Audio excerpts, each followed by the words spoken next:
Alors j'ai le plaisir d'accueillir sur scène Emmanuelle, la fondatrice et présidente de la maison Cadiou, et Bernard, qui est le PDG de la société Diatex. Bonjour à tous les deux. Bonjour. Je suis ravi de vous avoir et on va passer donc de la vision, on va dire, du groupe industriel avec l'écosystème à maintenant vos aventures à vous sur des PME, une ETI pour toi, Emmanuel, et comment finalement vous êtes transformé, vous avez accéléré ces dernières années. Ce sont des très belles histoires. Alors, Emmanuel, je vais commencer par toi. Est-ce que tu peux nous dire ce que fait la maison Cadiou ? Alors, la maison Cadiou, c'est un aménageur d'espaces de vie extérieurs. Donc, on fabrique des portails, clôtures, garde-corps en aluminium et carports, pergolas. Donc, on aménage les jardins. Ce sont des artisans qui prennent les besoins des particuliers. Ils nous confient les commandes. On fabrique, on transporte. Et voilà, c'est pas nous qui les posons. On confie à des artisans la pose. On est aujourd'hui 800 collaborateurs et on fait 110 millions d'euros de chiffre d'affaires. Voilà. Magnifique. Et on est basé en Bretagne, à Quimper, enfin à Locronan, à côté de Quimper. Magnifique, tu as pris l'avion ce matin pour nous rejoindre. Oui. Thibaut ? Non, Bernard. Bernard, excuse-moi Bernard, tu vois, je l'ai fait. Bernard, est-ce que tu peux nous dire ce que fait Diatex ? Alors Diatex, c'est une société qui est basée en Rhône-Alpes, qui fabrique des tissus techniques. Alors des tissus techniques, il y en a de partout, vous l'ignorez, mais il y en a dans les valises, il y en a dans les voitures, dans les avions, dans les skis, dans les bateaux, enfin voilà, un peu partout. Donc on a un panel de clients, donc du coup très large. Notre usine industrielle est dans la Drôme donc on travaille beaucoup, nous, surtout l'aéronautique et différentes activités dans le luxe. On est une centaine de collaborateurs pour un chiffre d'affaires de 40 millions d'euros à peu près. Alors, tous les deux, vous avez vécu une aventure de croissance assez exceptionnelle. Et donc, je voudrais revenir un petit peu sur les piliers de cette accélération, de cette transformation.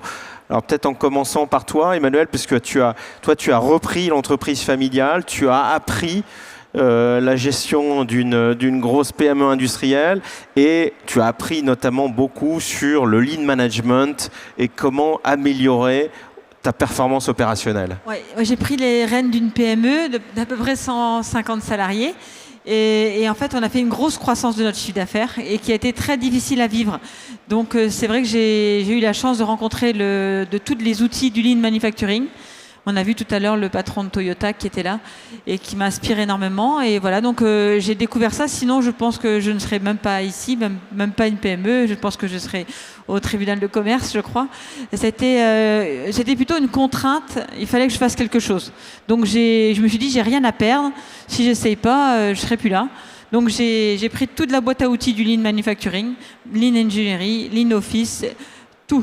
Je prends tous les outils du lean au fur et à mesure que je me sens mature pour les prendre. Et depuis, je suis en pleine santé. Mes ouvriers sont en bonne santé physique et aussi charge mentale réduite. Il n'y a plus d'urgence, il y a des délais qui sont respectés, il y a de la qualité qui s'est améliorée et ça m'a permis d'innover et de diversifier mon activité. Donc ça a été c'est pas magique parce que c'est beaucoup de travail. C'est vraiment de se reposer tout le temps des questions, de se faire accompagner avec des spécialistes, des sensei, qu'on appelle en lean management. Voilà, il faut être très, très persévérant et vérifier toujours et motiver ses salariés à continuer.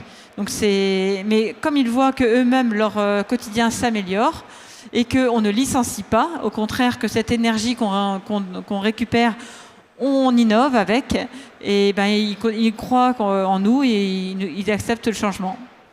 Alors, et nous, on va tout à fait dans ce sens chez BPI France, puisque l'observatoire que l'on a sur les PME, on voit celles qui maîtrisent les basiques du lean management et donc de l'équation coût, délai, qualité et pilotage de tout ça, et celles qui ne le font pas et qui malheureusement ont des grosses difficultés de croissance. Alors toi, chez Diatex, tu as fait énormément d'investissements sur ton outil industriel pour que justement atteindre une performance opérationnelle et servir ta croissance. Exactement. Alors nous on a commencé, moi j'ai commencé, c'est une start-up industrielle, donc ça existe, c'est possible encore. Il y a quelques années de ça, on a commencé à 3, on n'avait évidemment pas l'outil industriel. mais on a très vite compris qu'il fallait avoir une certaine souveraineté au niveau de notre outil. Faire sous-traiter à l'étranger, très bien, c'est d'ailleurs ce qu'on nous disait de faire, aller sous-traiter à l'étranger, c'est ce qu'il faut faire à l'époque. Et nous, on était plutôt à faire sous-traiter local. Et assez vite, on a développé des produits sur lesquels on a déposé des brevets et on a été qualifié dans l'aéronautique. Et là, on s'est dit que nos sous-traitants qu'on avait, ce serait peut-être pas mal si on les rachetait. Donc on a commencé à racheter par une usine, une autre, et ainsi de suite. Du coup, on en a 3. Effectivement, il a fallu investir énormément dans ces outils. Alors moi je suis Diatex, on est un très grand client de la BPI, j'aime bien dire le couteau suisse BPI. BPI, ça nous a aidé à aller à l'export, ça nous a aidé à investir, ça nous a aidé à se former, et par des accélérateurs notamment, et puis par les communautés, là, le coq bleu, mais il y a le coq vert. Tout ça, ça nous a permis d'accélérer l'entreprise, tout en ayant ces fortes capacités d'investissement. Alors l'investissement, on investit sur des machines CAPEX lourdes. Le tissu, ça nécessite de gros moyens industriels, donc en usine de tissage et en usine d'ennoblissement textile, donc tout ce qui va être on va apporter des propriétés mécaniques supérieures au tissu une fois qu'on va les passer dans ces bases de traitement. Voilà.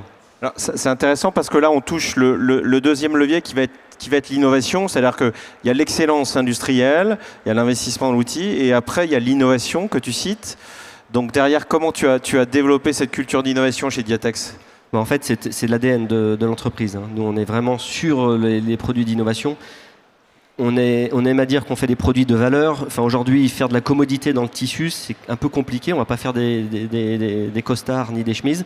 Donc ça, c'est fini. Et d'ailleurs, je ne crois pas du tout dans l'idée de pouvoir refaire ça ici en France.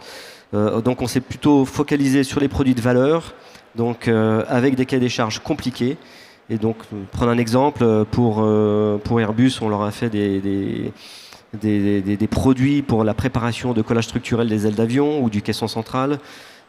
Pour d'autres, ça va être des tissus pour les aérostats, pour les ballons dirigeables, ou des ballons éclairants que vous voyez sur l'autoroute, là, parfois c'est des tissus qui viennent de chez nous. On va avoir aussi des applications dans le parachute lourd. Enfin voilà, c'est très hétéroclite. C'est aussi un moyen de nous préserver. Donc l'innovation, c'est un moyen de nous préserver, c'est un moyen d'avoir un écosystème et un écosystème de clients large, et également de pouvoir répondre à rapidement, le fait d'avoir l'outil industriel dans lequel on investit, d'être très réactif.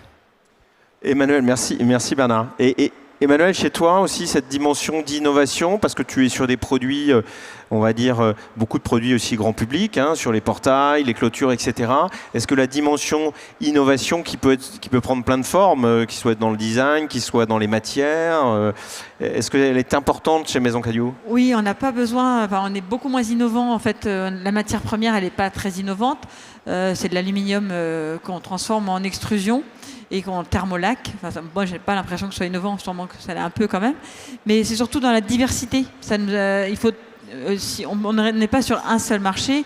On fait le garde-corps, c'est encore une nouvelle gamme. Après, il faut faire les pergolas. Après, il y a les carports. Après, il y a la bioclimatisation. Enfin, il y a énormément de nouveaux produits. C'est comme si on ouvrait une nouvelle entreprise. Et c'est ça qui est très difficile à gérer, c'est chaque projet, voilà. Et on fait, heureusement, on a cette culture du lean et de l'innovation.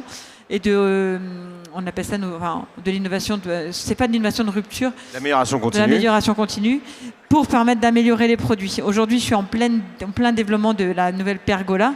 Elle n'est pas parfaite. Et heureusement, on a la culture de l'amélioration, parce que les poseurs nous donnent leurs problèmes, l'aide à la pose aussi, les gars de l'atelier nous donnent aussi leurs soucis. En fait, il y a une ouverture d'esprit, il y a une culture de l'amélioration continue qui nous permet d'innover.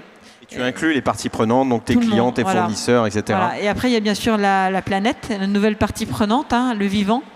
Et donc là, s'il faut prendre en compte toute l'éco-conception, le recyclage des matières premières, le reverse.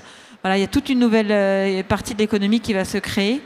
et qui va être passionnante, mais qui va peut-être aussi être assez chère. Donc peut-être qu'on aura besoin aussi d'aide de la part de BPI, voilà, pour se transformer. Mais l'écologie, la CSRD, la MACF, voilà, tout ça, ça va nous transformer énormément. Donc faudra innover pour répondre à tout ça. Continuer à innover. Alors, c'est la deuxième dimension, l'excellence opérationnelle, l'innovation. Il y en a une troisième, je pense, qui est commune chez vous. Bernard, toi, ton développement international, c'est un levier très fort. Tu as été accompagné par tes grands donneurs d'ordre. Tu peux nous parler justement de ce développement international? Je crois que tu fais 50% de ton chiffre d'affaires à l'étranger. Oui, c'est ça. On fait 50% du chiffre d'affaires à l'étranger. Alors, l'international, c'est d'abord vraiment un engagement. J'avoue que au départ, dans les années 2000, je suis allé en Chine tout seul sur un salon pour promouvoir le tissu français. Autant vous dire que j'ai passé un moment un peu compliqué où je voyais plutôt des gens défiler pour me vendre des produits plutôt que de me les acheter. Oui, il faut beaucoup de patience, y croire, et effectivement beaucoup d'accompagnement. En France, on a quand même cette chance d'avoir entre les CCI, les BPI, et que sais-je, au niveau de l'accompagnement export, c'est énorme. Donc voilà, et effectivement, il faut aussi avoir des produits innovants et de valeur, parce que si on veut pouvoir se placer par rapport à la concurrence, c'est pas possible. Donc voilà, c'est un relais important. Nous, on n'a pas encore fait la croissance externe. On passe beaucoup par des distributeurs pour l'étranger. Et pour l'instant, ça marche très bien comme ça, mais il y a un moment donné où il faudra effectivement aller s'implanter directement dans les pays, parce que c'est le prochain coup, c'est ça. Voilà, si on veut se développer. Et là, les marchés sur lesquels tu es présent, c'est les États-Unis? Alors, pas mal les États-Unis, donc voilà. Donc après, c'est des produits de qualification, donc je vois pas bien comment on va pouvoir nous disqualifier. Mais il y a les États-Unis, c'est vrai, c'est notre premier marché. La Chine, l'Inde, on exporte dans 58 pays. L'Europe est évidemment un des gros pays. Mais c'est vrai qu'aujourd'hui, l'Amérique du Nord, pour s'implanter, c'est peut-être... on a fait un salon la semaine dernière, j'étais très amusé de voir le nombre de Canadiens qui venaient nous consulter alors qu'on ne les voyait jamais. Donc voilà, dans les crises, il y a parfois des choses qui arrivent, et puis des opportunités qui peuvent être intéressantes pour développer des nouveaux marchés. Voilà. Excellent. Emmanuel, toi, l'international, c'est aussi un sujet? Ah oui, quand j'étais plus petit, on a essayé plusieurs fois, mais on n'avait pas la structure. Parce que on n'avait pas les personnes qui parlaient dans la bonne langue, on n'avait pas le marketing, on ne comprenait pas bien la culture de l'autre pays. Donc on a essayé plusieurs fois, mais on a raté. Donc, clairement, on a raté. Et là, ça y est, on se sent plus fort. La taille de notre société, les nouvelles générations parlent couramment anglais, espagnol. Voilà, ça nous aide énormément. Et on a aussi les ressources financières nécessaires à partir à l'international. Donc on va ouvrir une filiale en Angleterre. Parce qu'avec le dédouanement, c'est une catastrophe pour les clients anglais. Donc on va s'implanter en Angleterre pour pouvoir faire le dédouanement, pour que ce soit plus simple pour eux. On travaille avec l'Espagne, le Portugal, la Hongrie. Voilà, on démarre l'export. Il y a aussi mon fils qui a fait l'EM Lyon et qui parle anglais couramment. Il est responsable export. Et là, il est ravi. Ce sera peut-être son rôle d'amener l'entreprise de la maison Cadieux à l'étranger. Voilà, moi, j'aurais transformé en une belle ETI, et le sien sera peut-être de l'internationaliser. Excellent. Donc, excellence opérationnelle, innovation internationale. Bernard, c'est quoi le prochain défi, là? Tu parlais de croissance externe? Alors, il y en a deux. Il y a la croissance externe, alors qu'on a déjà entamé. On a fait un accélérateur conquérant, on a mis en application, ça marchait. C'est bien. Non, il y a aussi évidemment toute la dimension environnementale qui est un volet important. Et donc accélérer dans la croissance externe, mais également tout en ayant en conscience l'idée d'industrialiser durablement. Et ça, c'est un point important. On a mis en place un indicateur qui est assez intéressant, c'est le chiffre d'affaires par mégawattheure consommé, qui anime pas mal toutes les équipes du groupe. Et les gens, ça devient un jeu en fait d'essayer de faire plus de chiffres avec le moins d'énergie possible. Et de l'énergie. Et alors, c'est quoi le ratio aujourd'hui? Que tu nous donnes un objectif pour on 2030? on l'a multiplié par 4 en 12 ans, et on a baissé nos émissions de CO2 de 60%, donc en 12 ans aussi, et avec des choses assez simples. Excellent. Emmanuel, un dernier mot, c'est quoi ton prochain grand enjeu? Ouais, c'est me servir de l'intelligence artificielle, voilà, pour aider mes salariés Voilà, je pense qu'on a vu beaucoup de choses ce matin. Il y en a encore plein d'autres à découvrir. Je pense que ça peut vraiment nous aider à gagner en efficacité. Voilà, l'IA. Magnifique, magnifique. Et je on va dirais, continuer à vous accompagner. Si vous voulez rejoindre l'industrie, si vous êtes militant pour l'environnement, rejoignez l'industrie. On a besoin de vous pour faire mieux ici ce qu'on fait mal ailleurs. Merci à tous les deux.